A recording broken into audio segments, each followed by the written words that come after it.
नमस्कार। राजस्थान 5 के प्रहार में बहुत स्वागत है आप सभी का। आपके साथ मैं पल्लवी रविंद्र सिंह। राजस्थान के स्कूल सिलेबस में बड़ा बदलाव सामने आया, जहां कक्षा 9 से 12 तक की 4 अहम किताबों को अचानक से ही पाठ्यक्रम से हटा दिया गया।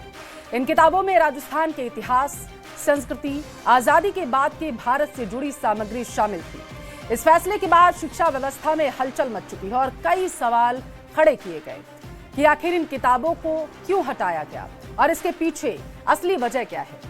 शिक्षा मंत्री मदन दिलावर इतिहास की किताबों पर पहले ही आपत्ति जता चुके हैं और इधर कांग्रेस नेता प्रताप सिंह खाचरियावास ने कहा कि इतिहास को तोड़ मरोड़ कर पेश करने की कोशिश की जा रही है। आज 5 के प्रहार में बहस इसी मुद्दे पर।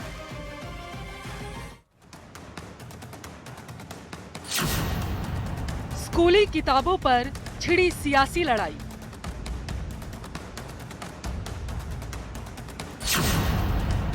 नवीं से 12वीं तक की 4 किताबें कोर्स से बाहर।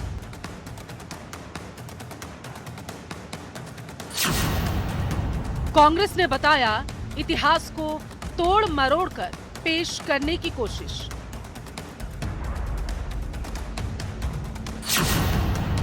बीजेपी ने कहा किताबों में कांग्रेस के इतिहास का एक तरफा चित्रण।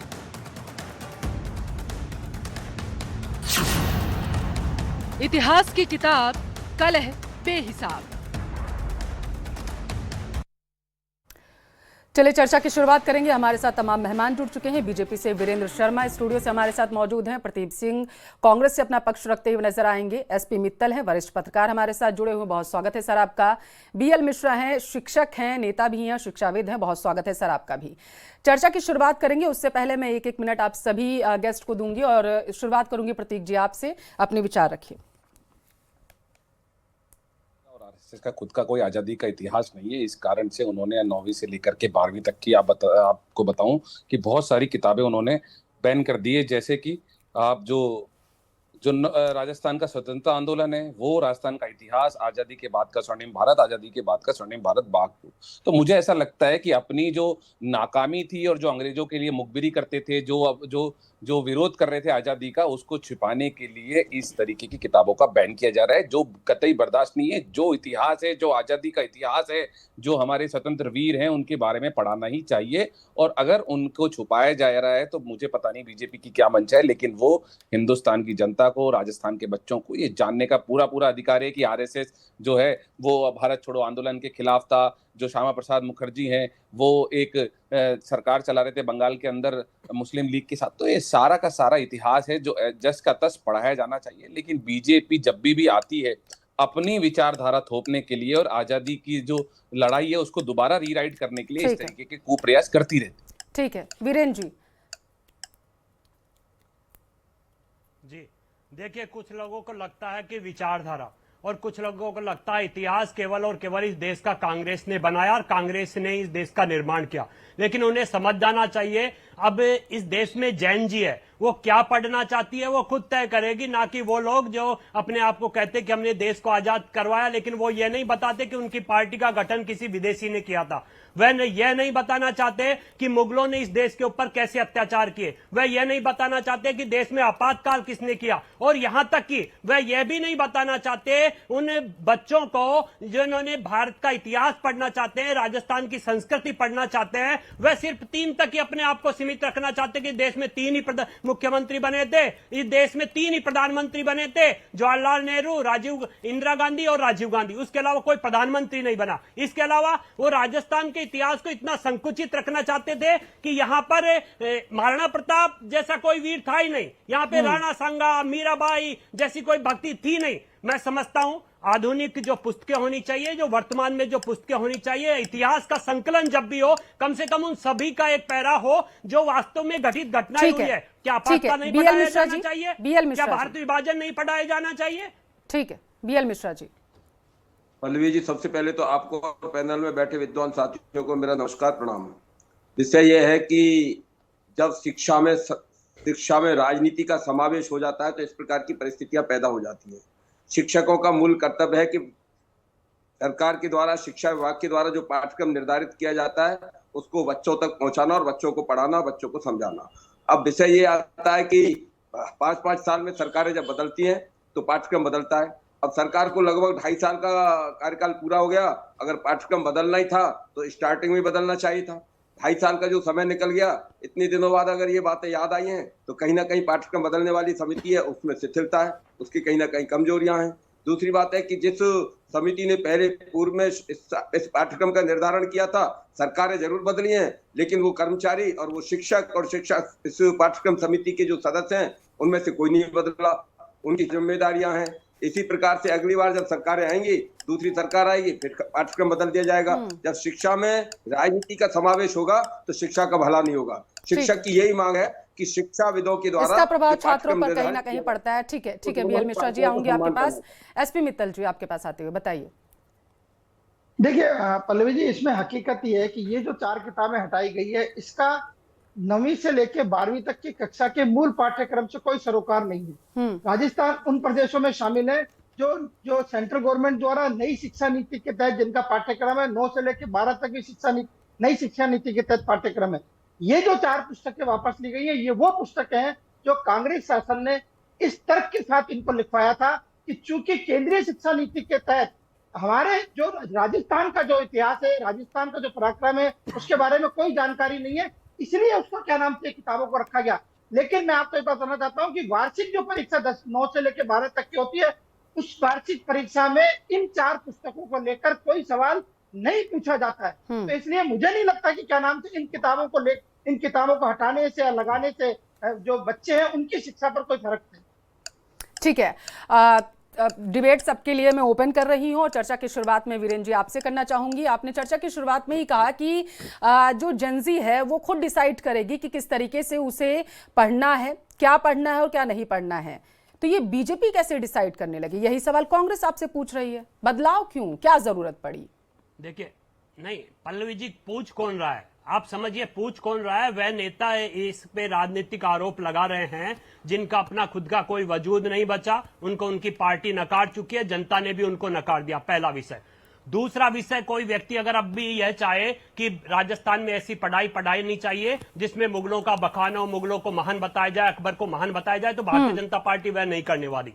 तीसरा विषय, वह सिर्फ यह चाहते हैं कि उनको 3 ही प्रधानमंत्रियों का पूरे इतिहास में बखान हो, जिसमें चाहे इंदिरा गांधी हो, चाहे राजीव गांधी हो, पंडित नेहरू, उनके अलावा भाई देश में प्रधानमंत्री बने। लाल बहादुर शास्त्री का भी योगदान देश में रहा है, नरसिंह राव जी का भी योगदान रहा है, नरेंद्र मोदी जी का भी योगदान रहा है, अटल बिहारी वाजपेयी जी का भी योगदान रहा है। क्या उन्हें नहीं पढ़ाया जाना चाहिए? और इसके साथ मैं समझता हूं जब इतिहास पढ़ाया जाता है तो सभी विषयों का संकलन होता है, उसमें पढ़ाना चाहिए कि मुगलों ने किस प्रकार अत्याचार किए थे। क्यों नहीं पढ़ाया जाता? मैं सरकारी स्कूल में पढ़ा हुआ छात्र रहा हूं पल्लवी जी। जब मैंने इतिहास पढ़ा था तो मुझे पढ़ाया गया कि जहांगीर, अकबर कैसे महान थे। हमें तो अब पता चल रहा है कि उन्होंने क्या क्या कुकृत्य किए थे, उनके रहम में क्या होता था, उनके मीना बाजार में क्या होता था। क्या यह बच्चों को नहीं पढ़ाया जाना चाहिए कि किस प्रकार से उन्होंने आक्रमण किया, किस प्रकार उन्होंने देश को रौंदा, किस प्रकार उन्होंने देश की महिलाओं के साथ क्या अत्याचार किए? क्या उन्हें नहीं पढ़ाना चाहिए कि मुगल ने किस प्रकार अत्याचार किए थे? ठीक उसी प्रकार जब ये बात आती है, राजस्थान की उस पुस्तक का नाम था आजादी के बाद का स्वर्णिम भारत, और दूसरी पुस्तक थी राजस्थान का इतिहास और संस्कृति।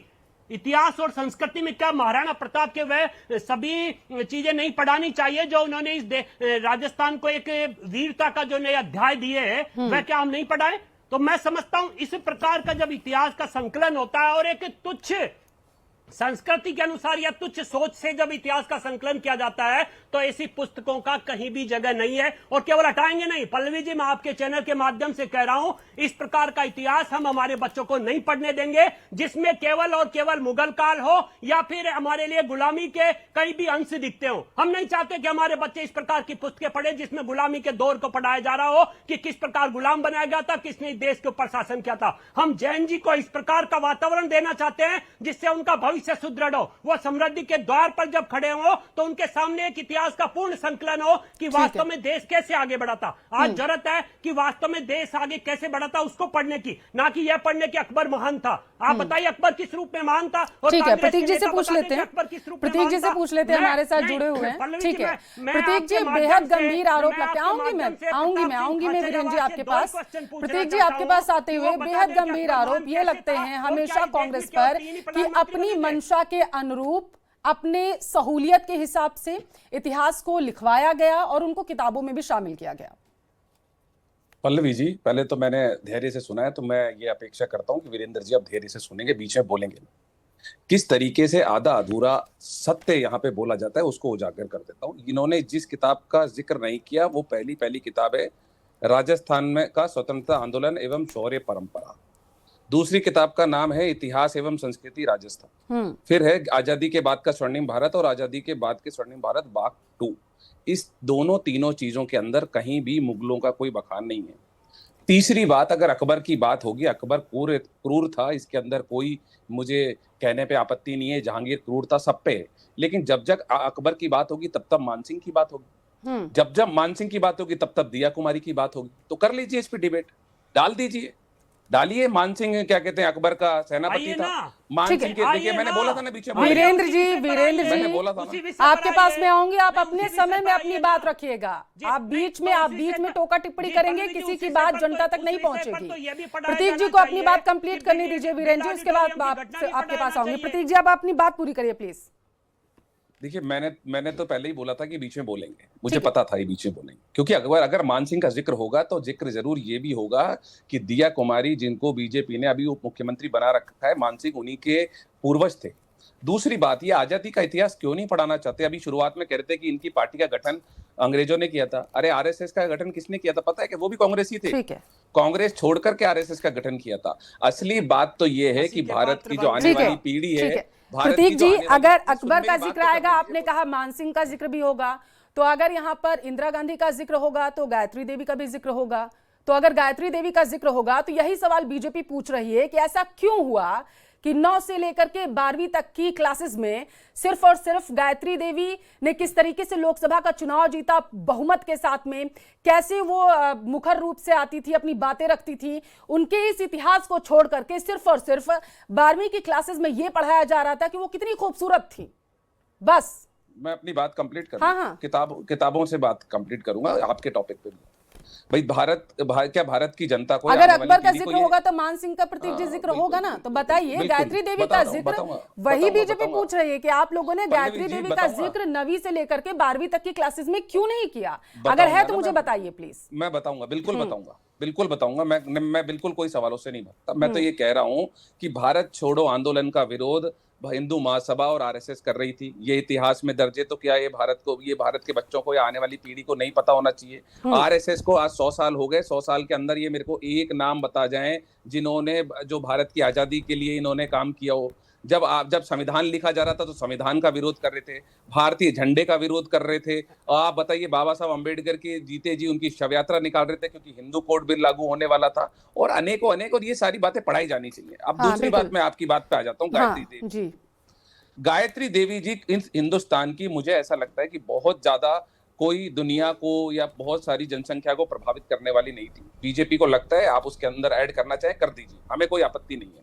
हम ये कह रहे हैं कि जब जिसका जो इतिहास है उसको एज इट इज पढ़ाया जाए। हम ये कह रहे हैं कि आरएसएस ने अगर स्वतंत्रता आंदोलन में पार्ट नहीं किया तो पढ़ाइए। अगर मान सिंह ने अकबर का जो सेनापति था तो पढ़ाइए, हमें इसमें कोई आपत्ति नहीं है, पढ़ाइए ना आप। लेकिन आप ये आने वाली पीढ़ी से ये क्यों मिटाना चाहते हैं कि आजादी के इतिहास के अंदर आरएसएस का कोई योगदान नहीं था? आप महात्मा गांधी, जवाहरलाल नेहरू, सरदार पटेल, राजेंद्र प्रसाद, तो आपने कांग्रेस की विचारधारा यहाँ पर रखते हुए प्रतीक जी ये बताया। मुझे और भी मेहमानों के पास जाना है। एसपी जी, आपके पास आते हुए प्रतीक जी कह रहे हैं कि गायत्री देवी का ऐसा कोई इतिहास में योगदान नहीं रहा है जो कांग्रेस को ऐसा लगता हो कि पढ़ाया जाना चाहिए बच्चों को या सामने रखना चाहिए। आपके शब्द से प्रतीक जी, मैं आऊंगी आपके पास।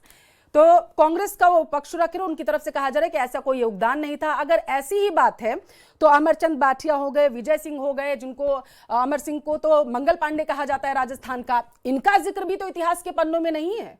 एसपी जी, आपके पास आते हुए प्रतीक जी आऊंगी आपके पास, अपनी बात आप रख चुके हैं। एसपी जी,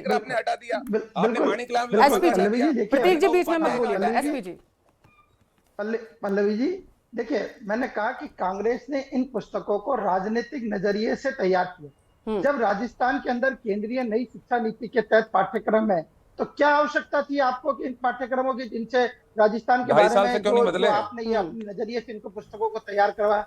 स्वाभाविक है कि जब कांग्रेस के शासन में हुई तो वो कांग्रेस के नजरिए से हुई, और वही कांग्रेसी विचारधारा की और वही वामपंथी लेखकों ने इन किताबों को, क्या नाम से, पाठ्यक्रम को तैयार किया गया। स्वाभाविक है कि उसके अंदर वो जो गुलामी के जो प्रतीक है उनके बारे में कोई जानकारी नहीं, अकबर को फिर क्या नाम से महान बताएंगे। जबकि हमारे यहाँ आजादी के बाद में जो महत्वपूर्ण काम है वो ये भी हुए कि जम्मू कश्मीर से अनुच्छेद 370 को हटाया गया, उसका उल्लेख किया जाना बहुत जरूरी है। जिस तरीके से क्या नाम से मुगलों ने या मुगल शासकों ने जिस प्रकार अत्याचार किए उनकी जानकारी दी जानी, और राजस्थान के जो जो पराक्रमी हुए, जो महाराणा प्रताप हुए हैं और जो दूसरे लोग हुए उनके बारे में जो जानकारी दी जानी चाहिए नहीं दी। उसके बजाय क्या गया कि डॉक्टर मनमोहन सिंह का नाम 50 बार लिखा गया। इसलिए कांग्रेस के नजरिए से की गई पुस्तकें कांग्रेस के शासन की थी। अब चूंकि भारतीय जनता पार्टी का शासन है, स्वाभाविक है कि उसकी समीक्षा की गई और इन 4 पुस्तकों को हटाया गया। मैं एक बार फिर ये कहना चाहता हूँ कि जो हटाई गई 4 पुस्तकें हैं उसका पाठ्यक्रम से कोई सरोकार नहीं है। 9 से 12 तक की पुस्तकें जो है उसका पाठ्यक्रम से कोई सरोकार नहीं है। ये कांग्रेस की विचारधारा, लेकिन अगर विचारधारा के हिसाब से किताबों को इस तरीके से बदला जाता रहेगा मित्तल जी, तो यहाँ पर समस्या बच्चों के लिहाज से आ जाएगी। प्रतीक जी आपके पास आऊंगी, लेकिन उससे पहले मुझे बीएल मिश्रा जी के पास जाना है। अभी कुछ देर पहले बीएल मिश्रा जी इसी बात का जिक्र कर रहे थे कि इसका सीधा प्रभाव छात्रों पर पड़ता है। सरकारें आएंगी जाएंगी, किताबें बदलेंगे, लेकिन छात्रों के भविष्य का फिर क्या होगा? वो हर 5 साल बाद नई किताबें पढ़ेंगे। बीएल मिश्रा जी। पल्लवी जी, अभी मैं भारतीय जनता पार्टी के प्रवक्ता और कांग्रेस के प्रवक्ता दोनों को सुन रहा था। दोनों ही अपनी पार्टी के बचाव में और अपने अपने नंबर बढ़ाने में पूरी तरीके से सक्षम है और उनका कर्तव्य भी है कि वो एक दूसरे की बात को काटें। लेकिन दोनों ही दिल पे हाथ रखकर कर रहे हैं कि दोनों ने इतिहास पढ़ा है, दोनों के परिवार के सदस्य बच्चे भी इतिहास पढ़ रहे हैं। अगर 5 साल एक तरीके का इतिहास पढ़ेंगे, फिर दूसरी सरकार दूसरी बदल जाएगी, फिर दूसरा इतिहास पढ़ेंगे, तो बच्चों को, शिक्षकों को ये कैसे पता चलेगा कि देश इतिहास को सही तरीके से समझ पा रहा है। जब जैन जी की हम बात करते थे, जैन जी 2.5 साल तो दूसरा इतिहास पढ़ेगा, फिर 2.5 साल बाद सरकार बदल जाएगी, 2.5 साल बाद जब सरकार बदल जाएगी तो वो अपनी विचारधारा के हिसाब से हिस्ट्री को बदलेगी। मेरा कहने का है कि जब भारत आजाद हुआ उससे पहले जिन महापुरुषों का योगदान रहा वो किसी से छिपा नहीं है।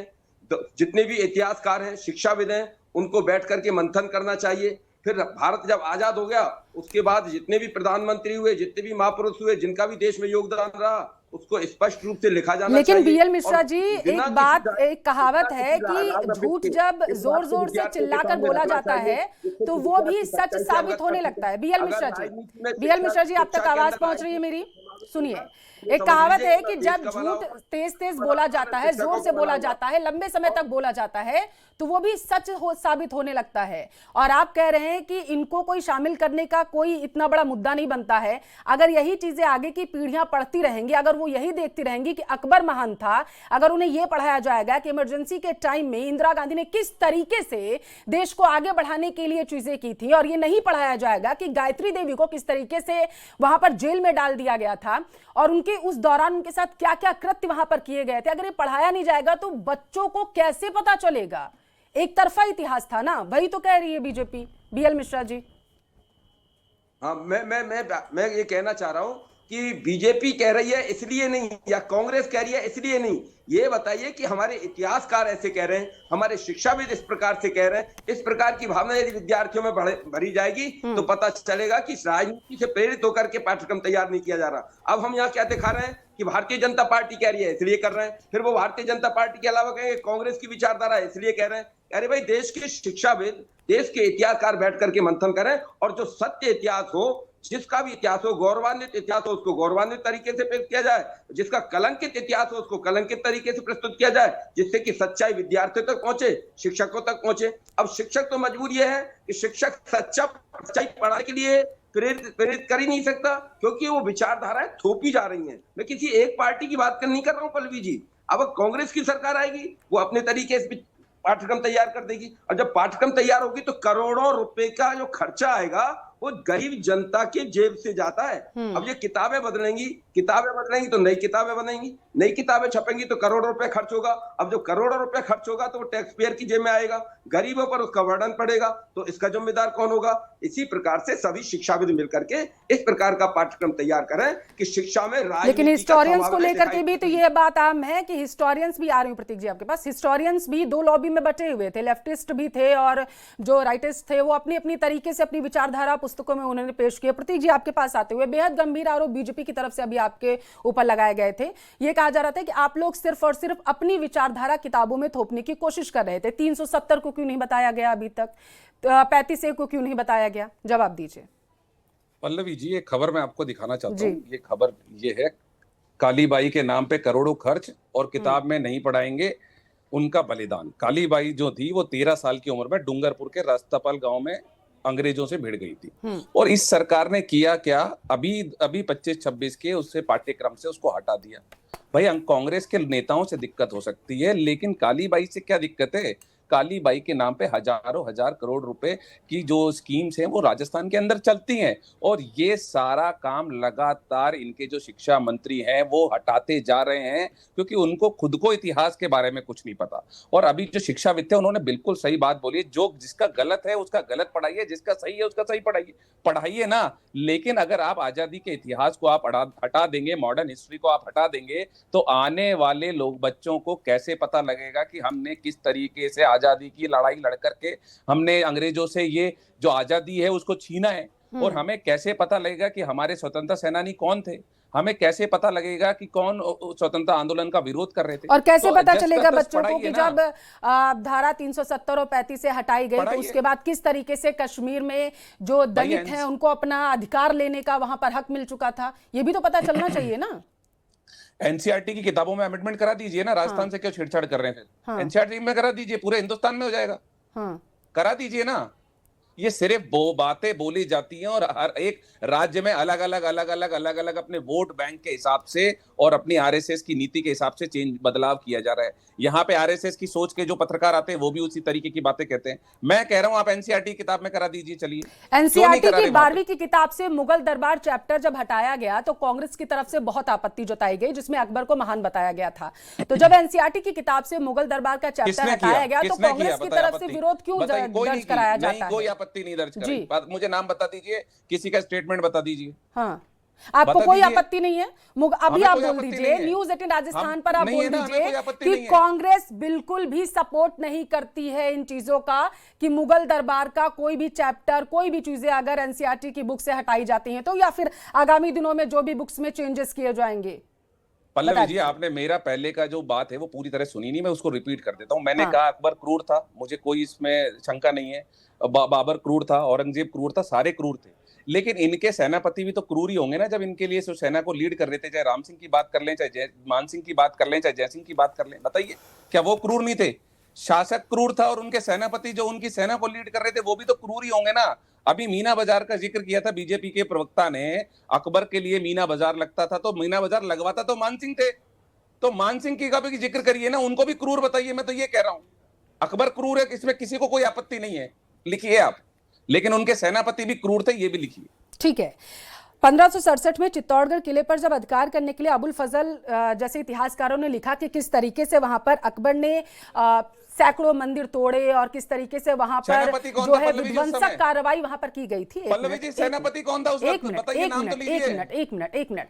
आदेश सेनापति जारी करता है, आदेश सेनापति जारी करता है या फिर राजा? सेनापति क्या करता है? सेनापति जारी करता है या राजा? नहीं, मैं तो कह रहा हूँ राजा। सेनापति जारी करता है या राजा? बता रहा हूँ ना, प्रतीक जी, राजा जारी करता है, उसकी पालना कौन बात करवाता खत्म है? है फिर, बात खत्म है। राजा जारी करता है, सेनापति, बाकी लोग जो होते हैं वो अपने राजा की कर्तव्यों का पालन करते हैं जाकर के, क्योंकि वो उनके शासन में रह रहे होते हैं।